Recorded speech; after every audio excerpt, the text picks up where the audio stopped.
கொஞ்சம் சிரித்தாய் கொஞ்சம் மறைத்தாய் வெட்க கவிதை நீ நீ நீ கொஞ்சம் துடித்தாய் கொஞ்சம் நடித்தாய் இரட்டை பிறவி நீ நீ நீ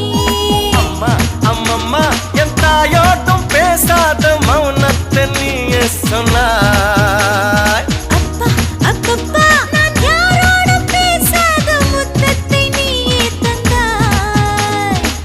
5 வயது பிள்ளை போலே அச்சச்சோ பிச்சத்தாலே கொஞ்சி கொஞ்சி என்னை கொண்டால் பருவாயில்லை காதல் பிசாசே ஏதோ சௌக்கியம் பருவாயில்லை காதல் பிசாசே நானும் அவஸ்தையும் பருவாயில்லை தனிமைகள் பருவாயில்லை தவிப்புகள் பருவாயில்லை கருவனை கொத்தி தந்தால்